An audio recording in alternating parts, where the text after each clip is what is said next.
Bom, então, assim, para falar sobre aprendizagem por reforço, eu tenho que explicar um pouco o que é, dar uma contextualização e aí mostrar a parte matemática, mas eu vou tentar não aprofundar muito nisso, porque é um conceito que eu ainda estou aprendendo, ainda estou entendendo, então ele não é diferente de você explicar o que uma rede neural faz, que você dá uma entrada, diz qual que é a saída, ele aprende. Não, ele tem um fluxo bem diferente. Então,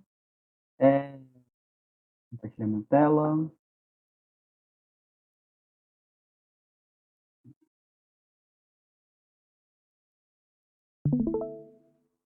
Vocês estão vendo aí? Sim, Bom, começando beleza. aí. Beleza. Então é o seguinte, eu não vou, eu não consegui dar uma apresentação bonitinha e tal sobre essa parte de introdução, Vou dar mas esse tudo no type agora. foi? O quê? Fazer um samba do zero sozinho. Uau!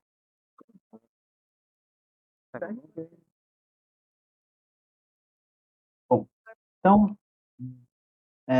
dando uma introdução sobre inteligência artificial, basicamente Terminei. existem três áreas de inteligência artificial, Ó, que é a aprendizagem ó, supervisionada, não lindo. supervisionada e a Primeira aprendizagem versão. por reforço.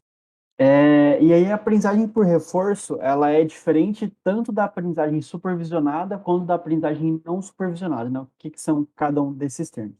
A aprendizagem supervisionada, você basicamente pega um exemplo de alguma coisa que você quer classificar ou aprender a fazer, mostra isso para o teu programa, para a tua aplicação, para o teu modelo de inteligência artificial e ele vai aprender que, por exemplo, um conjunto de pixels é um gato e outro conjunto de pixels é outro gato. Então, para aprendizagem, reconhecimento de imagem, classificação de texto e por aí vai. A aprendizagem não supervisionada, você não tem essa classificação do conteúdo que você quer aprender a fazer. Você tem um conjunto de dados e aí você quer, por exemplo, fazer um agrupamento entre eles, fazer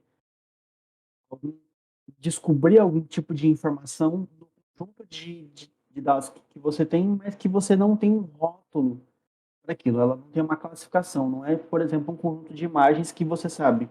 Aqui eu tenho um conjunto de imagens de gato, aqui de cachorro e diferencia as duas. Não. Você tem milhares de imagens e ele vai tentar agrupar elas por algum tipo de similaridade, né, entre esses dados. E a aprendizagem por reforço, ela também chamada por alguns autores de aprendizagem semi-supervisionada, ela não tem esse fluxo que segue a aprendizagem supervisionada e a não supervisionada, mas ela se aproxima um pouco mais da aprendizagem supervisionada, né? Então, como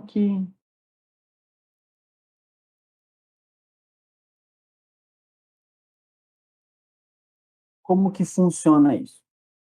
Bom, na aprendizagem supervisionada, eu basicamente vou ter um agente, que é uma aplicação, ela vai interagir com um determinado ambiente e esse ambiente vai retornar para ele um estado e uma recompensa da ação que foi realizada por esse agente. Então, se eu tiver aqui, por exemplo, em verde eu tenho meu ambiente, aqui em roxinho o agente, ele tem que descobrir quais são as melhores ações que ele pode fazer para maximizar alguma recompensa. Basicamente é isso.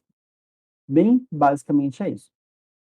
E existem algumas formas de fazer isso, uma delas é utilizando um algoritmo chamado Q-Learning, que ele tenta descobrir a qualidade de cada ação possível com base nas recompensas que ele recebe desse ambiente. E aí eu tenho aqui uma demonstração disso, de como funciona. É uma tabela em que ele tem um indicador numérico, um valor, que ele vai tentar descobrir qual que é a melhor ação a ser tomada a partir de um determinado estado.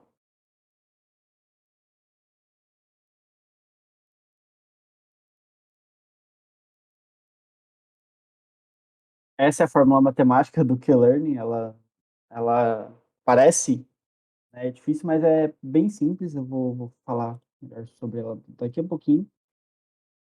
E o que ele faz é basicamente isso.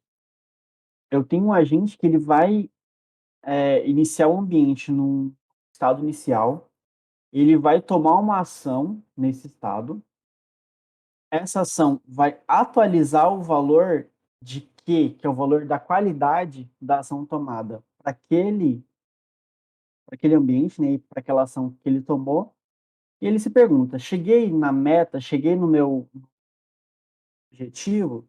Chegou, ele reinicia o ambiente, começa a aprender de novo.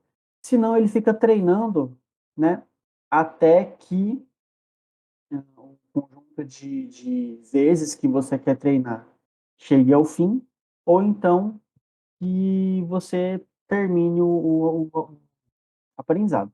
Bem, basicamente é isso que o Q-Learning faz. Então, eu tenho uma apresentação aqui e eu vou mostrar o Q-Learning aplicado a uma, a um problema, aqui de um trabalho que eu fiz, aplicado a um problema do Lunar Lander, que é um ambiente da OpenAI que eles simulam o pouso de uma espaçonave. É bem simples, mas é difícil caramba de resolver, né? Então, só para mostrar um pouquinho de por que que eu me interesso por esse assunto, por que que eu acho ele massa, é mais ou menos por causa disso aqui. Não sei se alguém aqui já jogou LoL ou alguma outra MOBA. A minha intenção inicial do mestrado era basicamente fazer um bot para jogar LoL, né, ou algum outro MOBA, enfim, porque ele é um ambiente extremamente complexo, extremamente difícil de resolver, mas aí essa galera aqui já fez isso.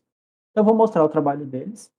Em vermelho é inteligência artificial, em azul são jogadores humanos jogando. Eu avancei um pouquinho porque tem uma jogada que eu acho muito top já no começo, né? Em vermelho é a inteligência artificial jogando, tá, pessoal?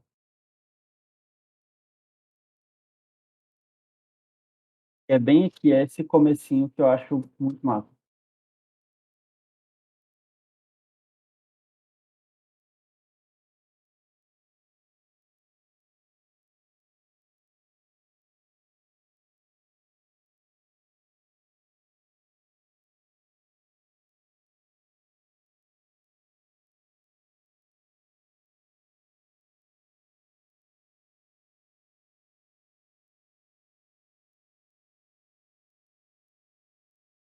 Essa jogada que esse agente teve em cima desse outro jogador, que é um jogador humano, que é um jogador extremamente habilidoso nesse MOBA, é muito massa mesmo, né? Por isso que eu acho esse tema bastante interessante. Então, bom, apresentando um pouco sobre o Lunar Lander, e,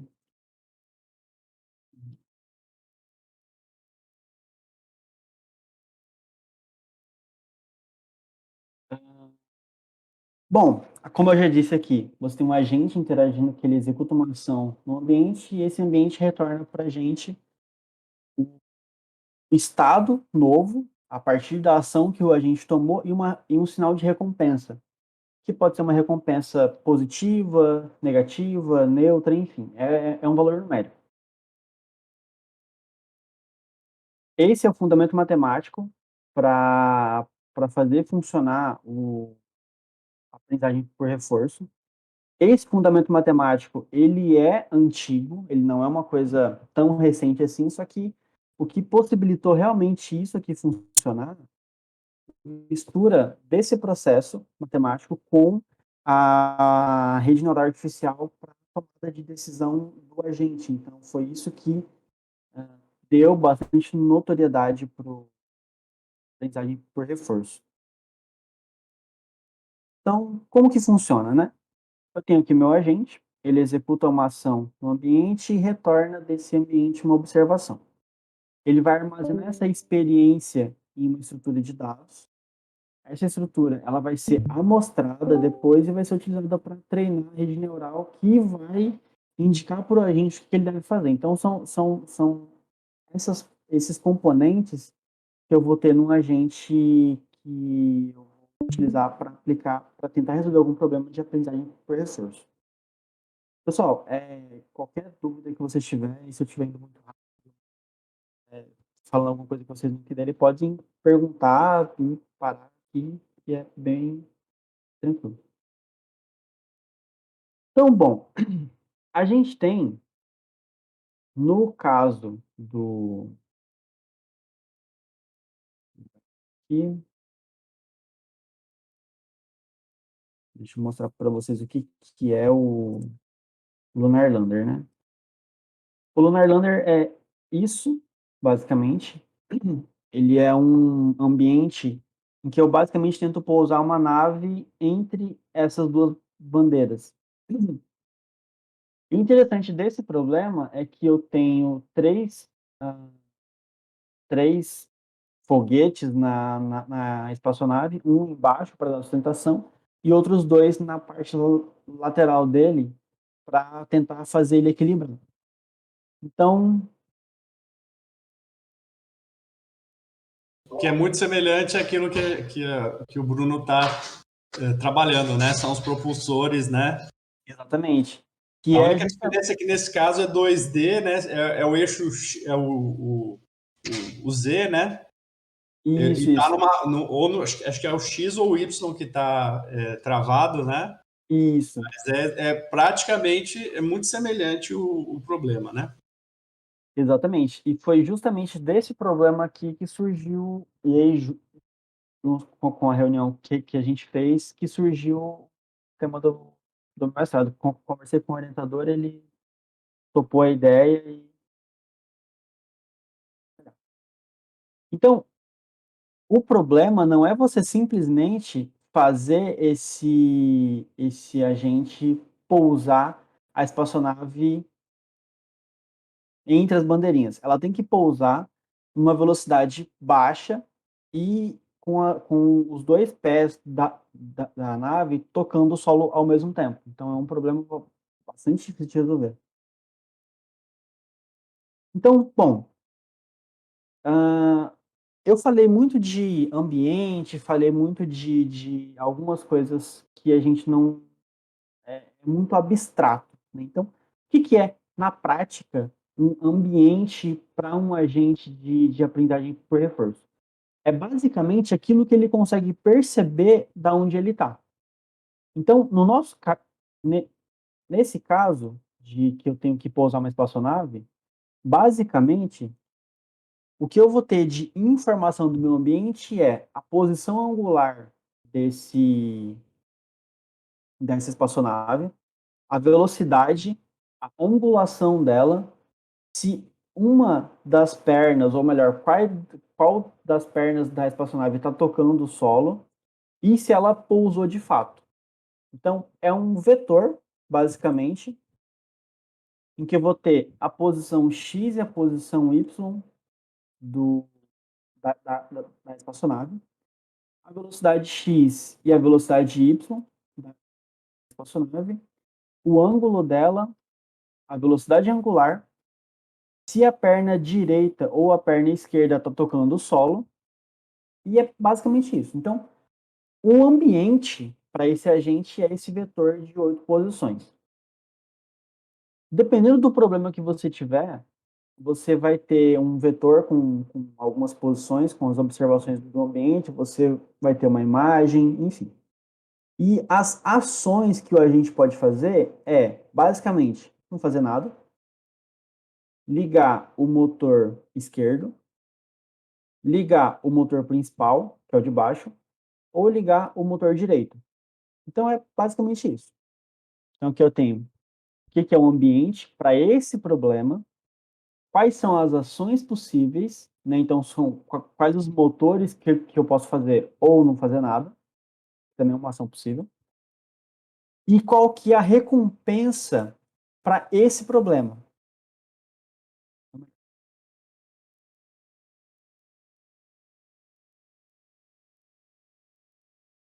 Qual que é a recompensa para esse problema. Se você conseguir pousar a espaçonave no chão com uma velocidade de 0, você vai ganhar entre 100 e 140 pontos. Se você finalizar o episódio, né, onde que o episódio finaliza, quando ela pousa de fato e ela para e ela tá parada no chão. Se você finalizar o episódio com a espaçonave quebrada, digamos assim, sem conseguir pousar ela de fato, você tem uma recompensa que vai de menos 100 a mais 100 pontos. Para cada perna em contato com o solo, são mais 10 pontos. E cada vez que você ativa um dos motores, você tem uma recompensa de menos 0,3 pontos para cada ação que você toma. Então, liguei o motor, eu vou ter um desconto de 0,3 pontos. Muita gente pode se perguntar, mas por quê, né? Por que eu vou ter esse problema? Por que eu vou ter esse desconto cada vez que eu ligo o motor? Porque no ambiente real, a gente tem esse recurso, ele é limitado, né? O combustível que a espaçonave tem é limitado, então ele precisa ter uma penalidade cada vez que ele utiliza o motor para ele tentar resolver esse problema gastando menos combustível. E se você resolver de fato, você tem uma recompensa aí de 200 pontos, né? Que é quando você consegue pousar entre essas duas bandeirinhas. Não é fácil. Então tá. Aqui é um diagrama da solução que eu utilizei. Então, tem um ambiente, ele... Vamos começar pelo agente. Eu tenho um agente, ele vai executar uma ação para esse ambiente, né? Então, o agente, ele é a espaçonave, na verdade, ele é o que controla a espaçonave, e a única coisa que o agente enxerga desse ambiente é a posição da espaçonave, a velocidade e se uma das pernas está tocando o solo. Ela não consegue enxergar, por exemplo, esse relevo, que eu tenho que acho que é aleatório, né? Executação no ambiente, ele pega uma observação, armazena isso numa estrutura de dados, então, no nosso caso aqui um vetor. Depois de uma certa quantidade, eu vou fazer uma amostragem dessa memória. Essa memória, ela tem basicamente o estado atual, a ação executada, o estado futuro e a recompensa.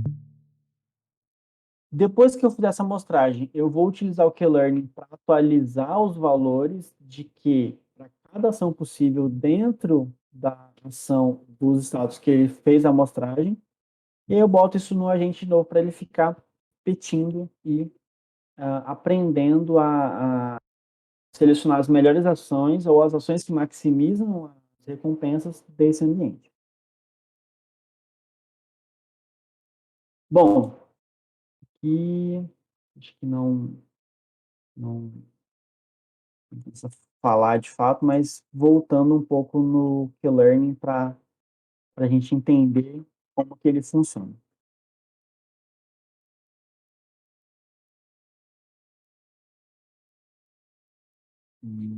Isso aqui.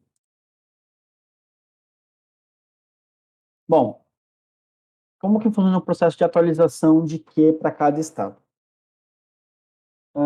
Eu vou ter o novo valor de Q para cada um desses. É basicamente o valor antigo mais uma taxa de aprendizado multiplicado por essa equação que eu tenho aqui dentro. Essa equação ela é a recompensa mais um fator de desconto multiplicado pelo max Q. Esse max Q é uma coisa que eu demorei para entender e eu trouxe um exemplo para tentar deixar um pouco mais simples, mas basicamente é a promessa de maior recompensa que ele pode ter no futuro.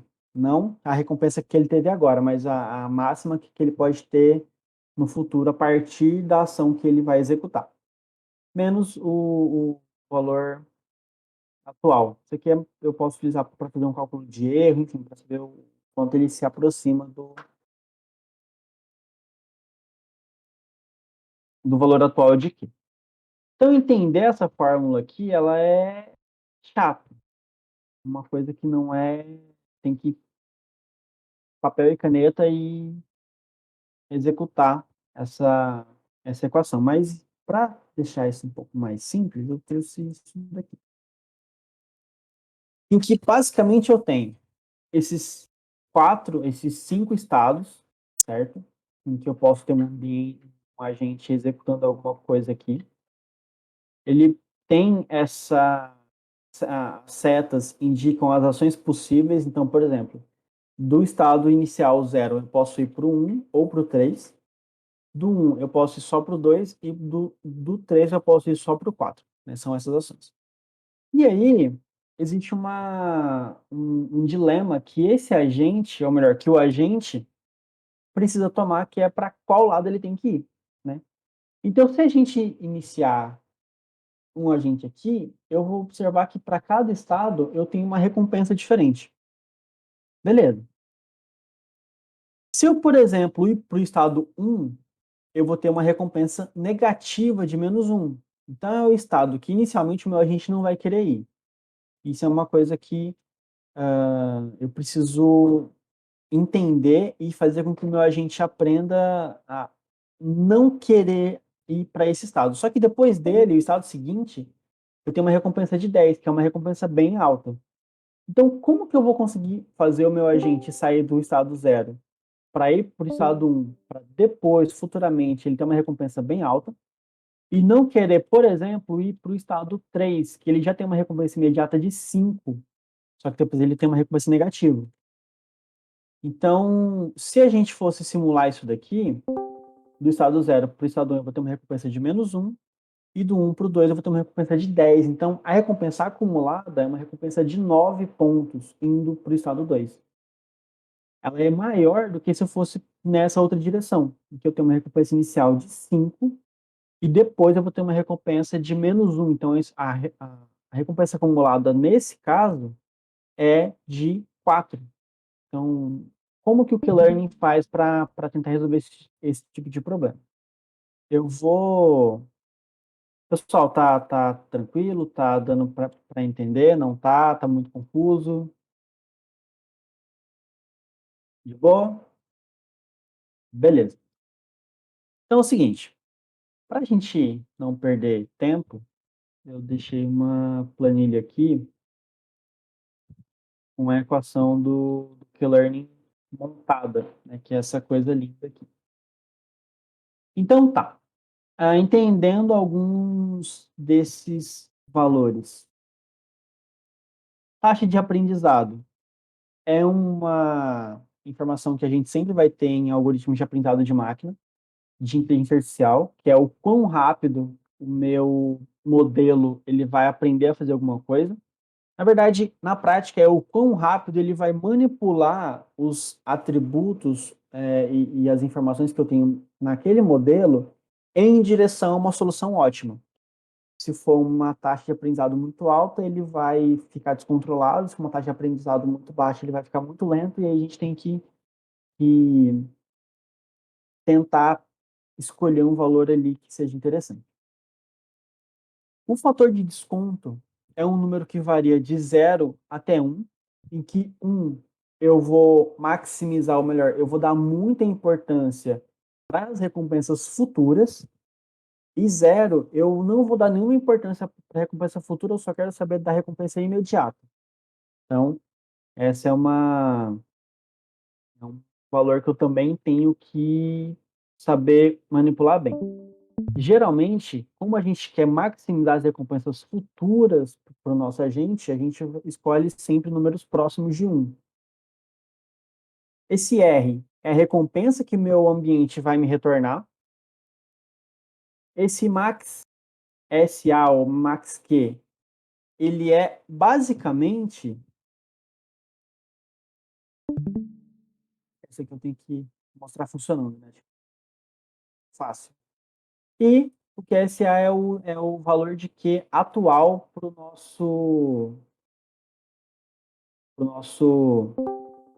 para aquela ação específica. Então, simulando aqui,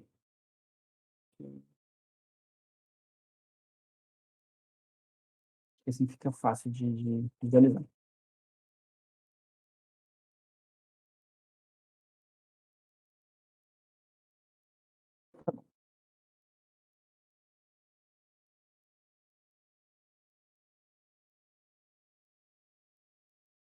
Beleza. Então, olha só. Eu tenho aqui o estado, né, do nosso agente, né? Ele inicia a partir do estado S0 e ele tem que tomar uma decisão. Saber se ele vai para o estado S1 ou para o estado S3. E como que ele tem que tomar essa decisão? A partir do valor de Q para cada um desses estados. É assim que o Q-Learning funciona. Existe um dilema nesse caso que é o seguinte: como eu estou aprendendo, eu estou conhecendo o meu ambiente, não faz diferença para qual estado eu vou. Eu tenho que simplesmente aprender a ir para o melhor estado. Então, ele vai tomar uma decisão aleatória, inicialmente, e com uma probabilidade, e aí ele vai, vamos dizer que ele aleatoriamente escolhe ir para o estado S1. Então, ele sai do estado S0 para o estado S1, certo? E no estado S1, ele tem uma recompensa de -1. Então, ele tem uma recompensa de -1, certo? Beleza. Agora, pessoal, como que funciona a atualização de peso? Desse valor aqui, de peso não, do valor de Q, para esse valor. Eu estou no S0, então eu tenho. Deixa eu fazer uma coisa aqui que fica mais fácil ainda de entender. Estado atual, que é S0, estado futuro, que é o S1. Para fazer a atualização desse valor de Q entre o S0 e o S1, o que o algoritmo faz? Ele vai. O que a fórmula do Q-Learning faz? Ele vai basicamente pegar a recompensa, multiplicar pela taxa de aprendizado e o fator de desconto, mais os outros passos que a fórmula tem, e ele vai me dar uma resposta de -0,5. O que é esse max SA? Ou uma estimativa futura da maior recompensa que eu posso ter? É basicamente o seguinte: eu estou no S0 e vou para o S1. A partir do S1, qual é a ação que tem o maior Q? Independente para onde ela vai, eu quero saber a maior. O maior é só para o S2, na verdade é a única ação possível. Só que ela não sabe ainda qual é o valor de Q para essa ação, então ele vai ser 0. Então, inicialmente, o valor de Q para essa ação é -0,5.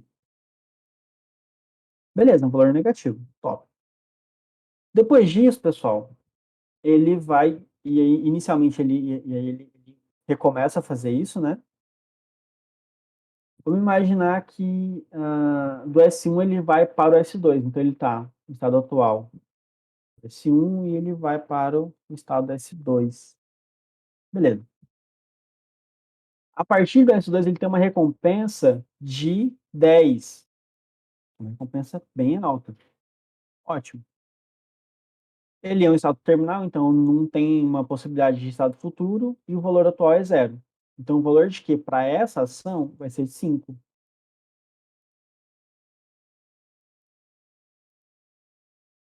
Beleza. Ótimo. Inicia-se novamente o funcionamento do algoritmo. A partir disso, ele vai de novo do S0 para o S1. Então eu tenho aqui uma recompensa de -1 novamente. Eu tenho um estado atual de -0,5, que ele vai abaixar ainda mais o valor de Q, certo? Só que aqui é que entra que eu acho massa desse algoritmo.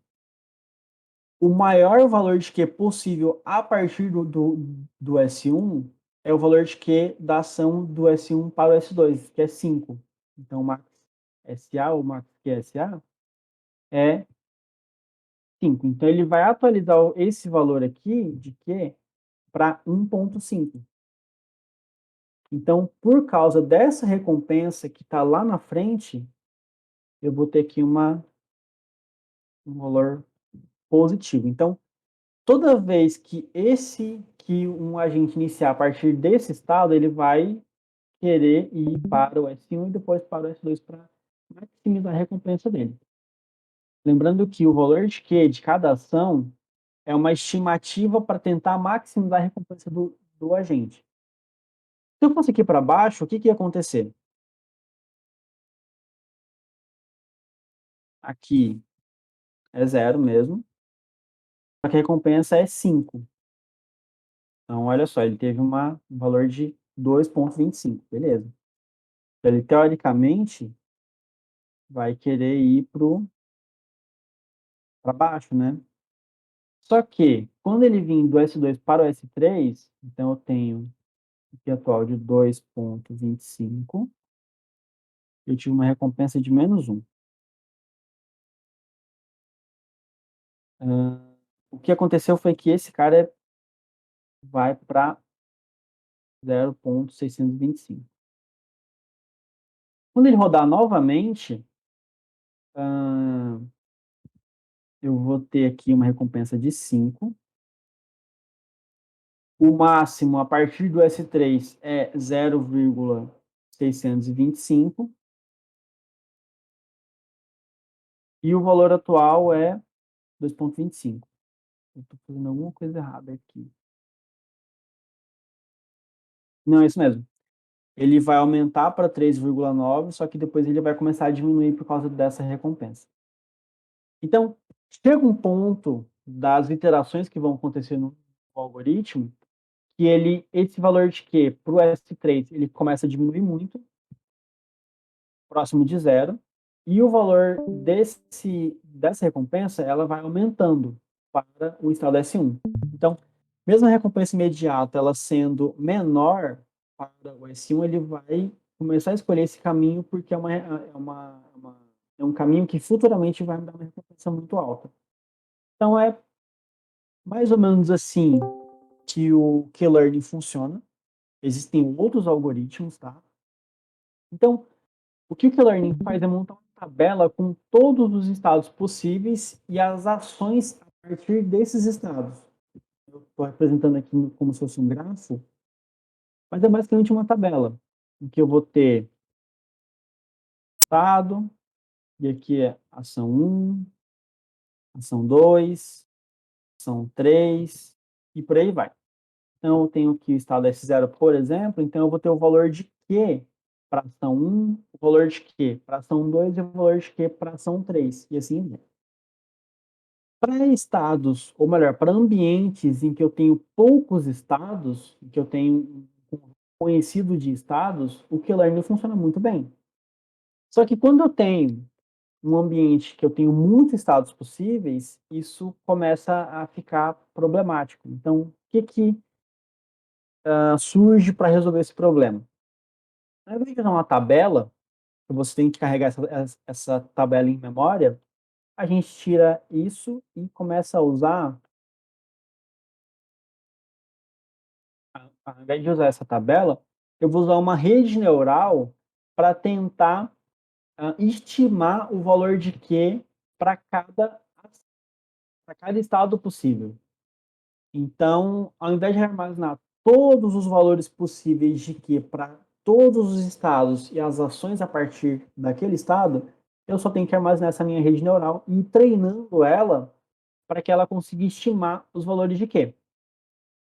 Para a galera que já estudou algum tipo de aprendizado de máquina, alguma coisa do tipo, se eu tenho um problema em que eu tenho um estado, que é um conjunto de entradas, nesse meu exemplo aqui do Lunar Lander, é um vetor com 8 posições, e eu tenho uma saída numérica, que é o valor de Q para cada ação, eu tenho basicamente aqui um problema de regressão, né?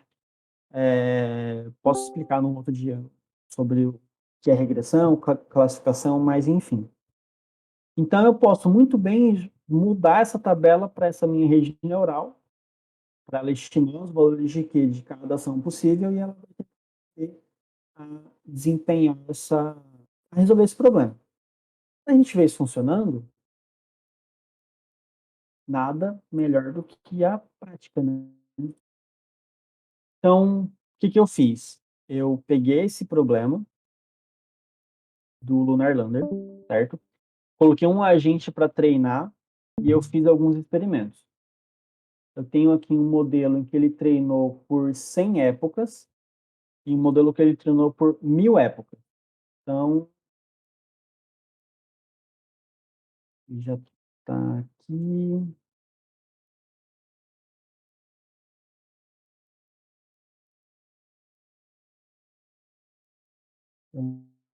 Hum,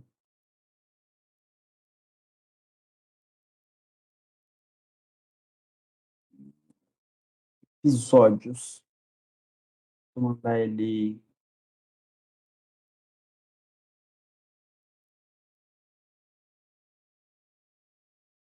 Mandar renderizar.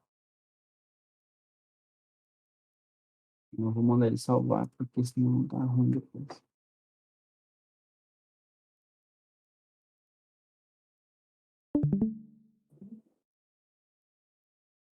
Vamos ver. Tá carregando o modelo.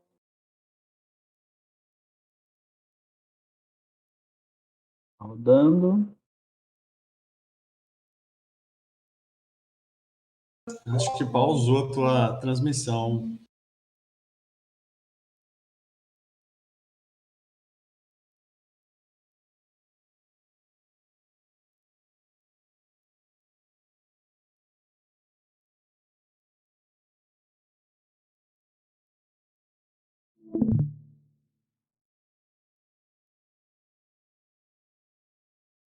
Eu acho que ele caiu.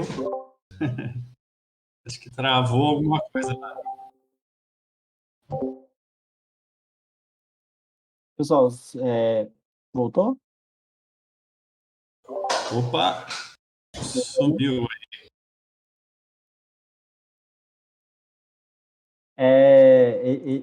Essa é uma das maravilhas desse modelo. Ele topa a minha placa de vídeo e aí tudo para de funcionar. É incrível. Deixa eu ativar a câmera aqui de novo. Vamos ver se agora ele volta ao compartilhamento de tela. Voltou? Beleza. E aí, esse é o agente funcionando depois de 100 épocas de treinamento. Então, consegui enxergar aí? Beleza. Sim, estamos vendo. Não, beleza. Então, assim, ele vai ficar lento porque a renderização ela precisa de uma máquina melhor.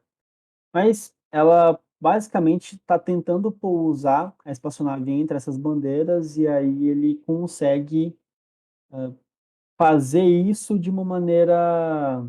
Ele vai aprender a fazer isso, né?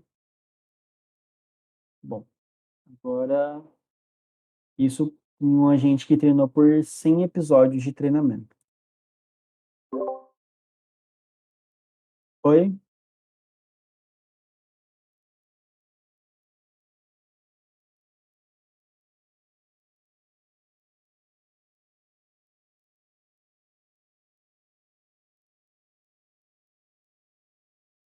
Então, tem Lembro uns. sim, acho que a gente tem gravado esse do carrinho também. Que massa. Tem umas. Ah, tá, pessoal. Eu entendi o que que eu fiz aqui. Eu não coloquei ele só para rodar, eu coloquei ele para treinar também. Não rola, não. O do carrinho era no Unreal mesmo, né, Bruno? Deixa eu fechar. Beleza.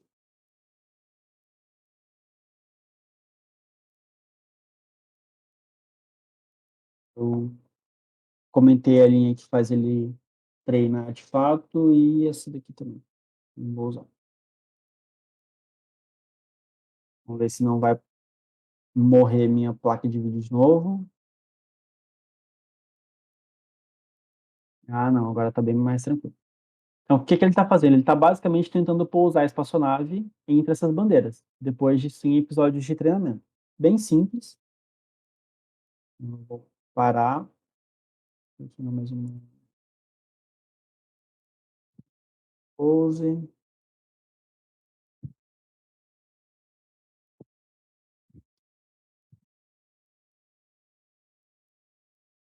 Beleza.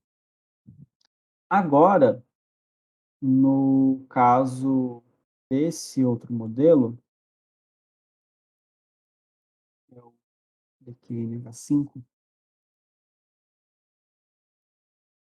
ele treinou por 1000 épocas. Então, ele é um agente mais especializado em resolver esse problema. Então, você pode ver que ele usa menos combustível, ele tenta acionar menos os foguetes, os motores, e ele tenta pousar a nave. Ele não treinou tempo suficiente para isso. Eu tinha um outro modelo rodando, mas que não deu tempo de terminar de treinar. Mas ele consegue ir direcionando a espaçonave ali entre as bandeiras. Ele tem uma lógica, ele tem alguma inteligência ainda para tentar pousar a espaçonave. E para comparar, que a gente vê que ele realmente é uma tarefa bem complicada de resolver, e é mandar ele tomar ações aleatórias, né? Esse é fantástico de ver funcionando. Tá, deixa eu comentar isso aqui, comentar isso aqui, comentar isso aqui.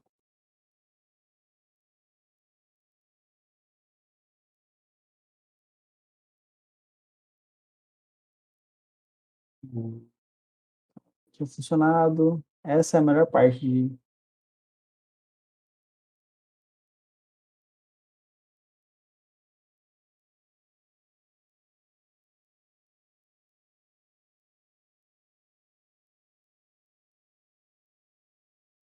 Eu vou, então, fazer aqui rapidinho só para mostrar ele sem rodar o agente salvo já, né? Sem treinar também, beleza.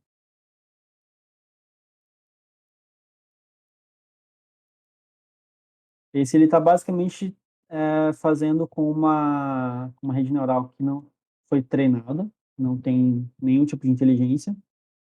Então, você pode ver que ela não tenta encaminhar a nave para as bandeirinhas, ela só faz ação aleatória, basicamente, né?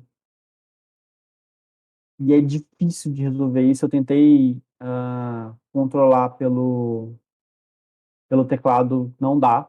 Ela tem a opção de você rodar o ambiente, ele mapear o teclado para você controlar as ações. É bem complicado, é difícil pra caramba. E esse problema, ele é legal porque você trabalha com um problema difícil, você consegue testar basicamente o que você quiser de aprendizagem por reforço nele. Então, onde que eu encontro esse tipo de problema para resolver, né? A OpenAI é uma empresa de tecnologia. Não sei se vocês já viram, mas ela é responsável por uma equipe de Dota que bateu os campeões mundiais. Dota é um MOBA parecido com o LoL, só que é mais antigo e tudo mais. E é um problema que é exaustivamente estudado para testar e aplicar com algoritmos de aprendizagem por reforço. E aí, se eu não estiver enganado, em 2016, eles conseguiram, a equipe da OpenAI conseguiu bater os campeões mundiais de Dota. Foi um feito incrível, top. E aí, pessoal, existem outros tipos de ambientes que a gente pode utilizar. Então, tem um ambiente com jogos do Atari. Eu gosto bastante desses aqui porque ah, no Lunar Lander, o ambiente que a gente tem é um vetor de 8 posições, bonitinho. No caso do Atari, o ambiente que o agente retorna para a gente, ou que ele tem acesso, é o frame da tela. É como se fosse um print da tela naquele estado, naquele momento. Então, para você trabalhar com visão computacional, é um problema mais complexo para você tentar resolver.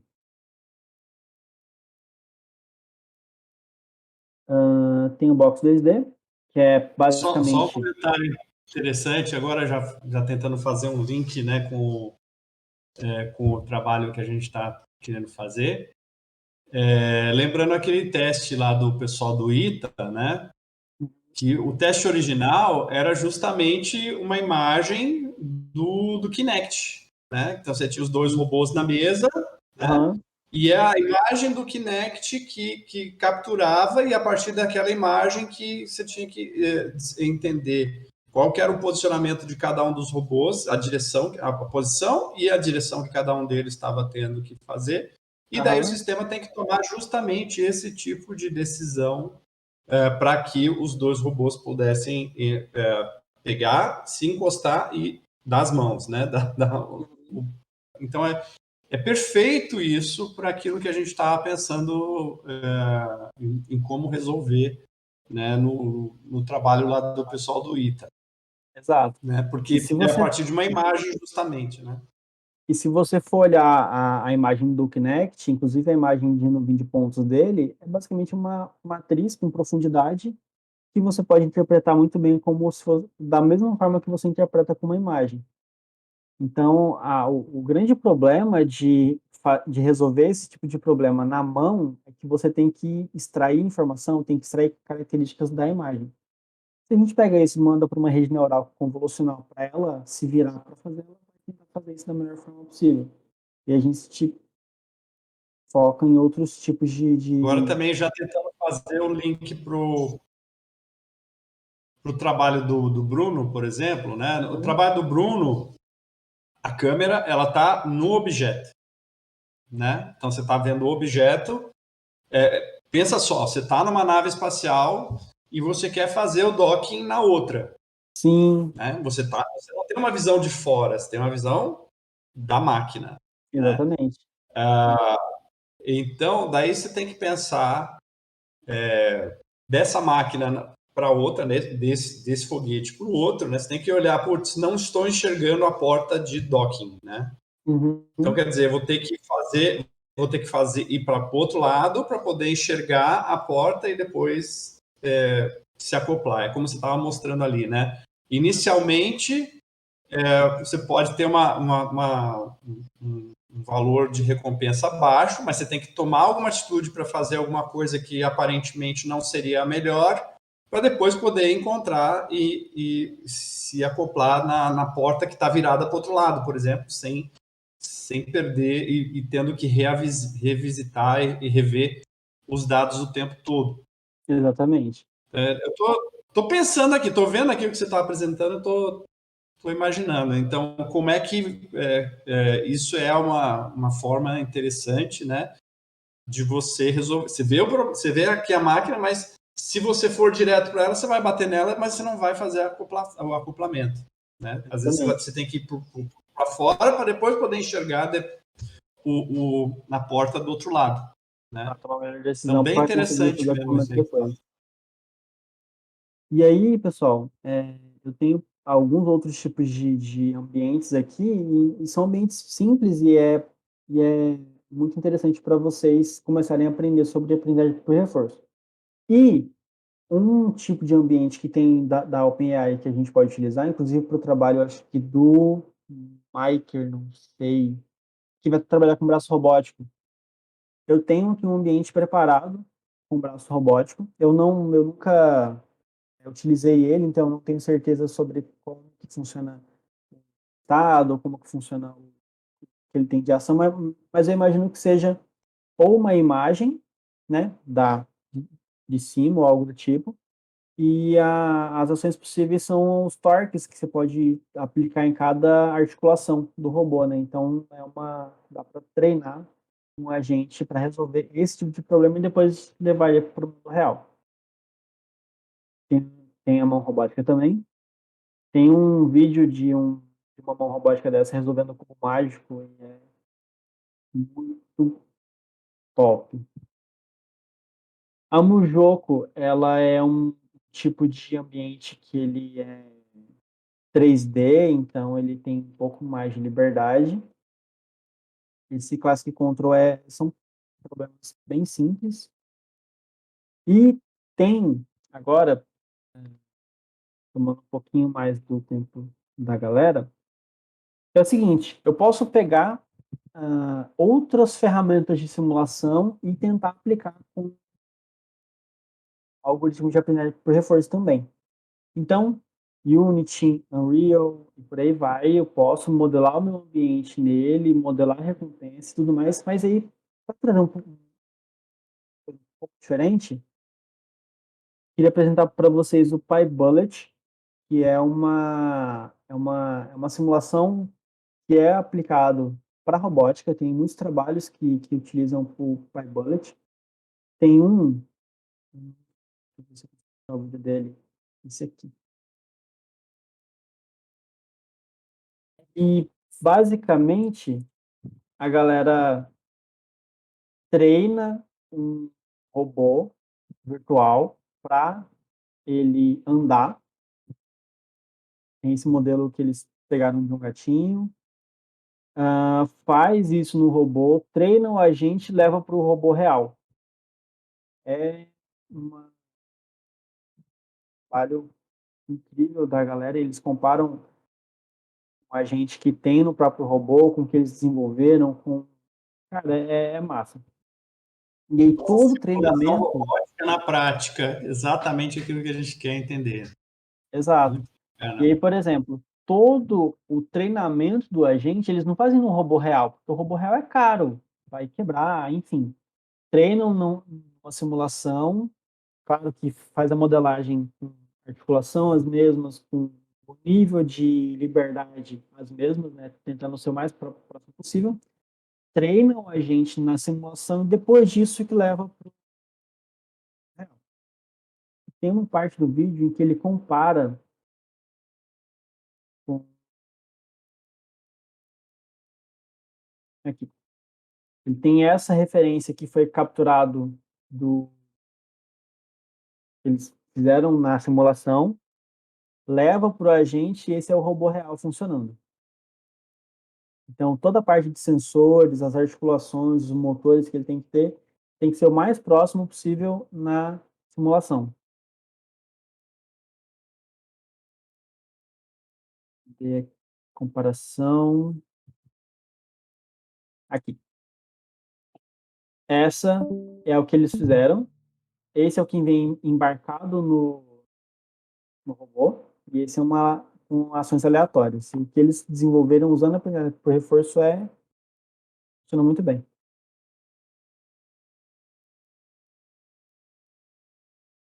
E vocês podem ver que é o mesmo robô. É o mesmo. A única coisa que muda é o agente que está controlando cada articulação, cada motor. Tem o PyBullet e tem o Gazebo. O Gazebo, ele é uma simulação mais flexível do que o PyBullet. Ele tem aqui, quero simular um submarino, um robô que fica debaixo d'água. Quero simular um drone. Quero simular tem um aqui que é de um. Esse eu acho massa porque ele não é a simulação de um carro robótico. É a simulação de um robô dirigindo um carro robótico, dirigindo um carrinho de golfe.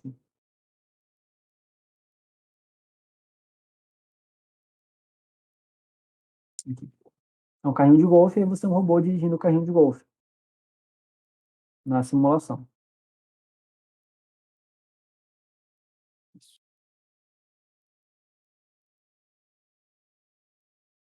São simuladores que que têm muita publicação em cima desses dois, mas um pouco em cima do PyBullet, tem muita publicação que tem em cima da Unreal e da Unity também. E para a galera que quiser começar e, tipo, pô, não tem uma máquina legal, não tem um computador interessante para fazer o treinamento desse tipo de agente, o meu eu não treinei na minha máquina. O meu eu treinei no Kaggle, usando é uma plataforma parecida com o Colab do Google, só que no Kaggle. E a parte interessante é que o Colab do Google ele não tem uma GPU gratuita para você usar. Até tem, só que tem muita limitação de tempo, de, de recursos que você pode ter. E aqui eu tenho uma cota semanal, que eu sei qual que é essa cota, no Colab isso é meio obscuro. E no meu caso, para essa semana são de 40 horas, eu usei já 5 horas e 12 minutos, de 40 horas de usar uma GPU com 16 GB de memória RAM na GPU.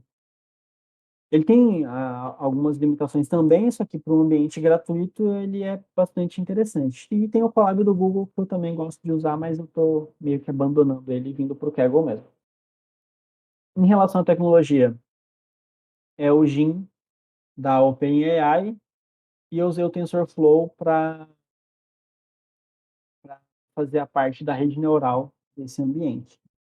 Estou abandonando ele também porque dá muito problema de compatibilidade de versão, às vezes você quer treinar, ter mais liberdade e ele é muito simples de utilizar, o que é bacana para aprender, só que você fica refém da tecnologia, né, da biblioteca. Então, estou estudando o PyTorch, que parece ser mais interessante e te dá mais liberdade de utilizar isso. Então, basicamente é isso.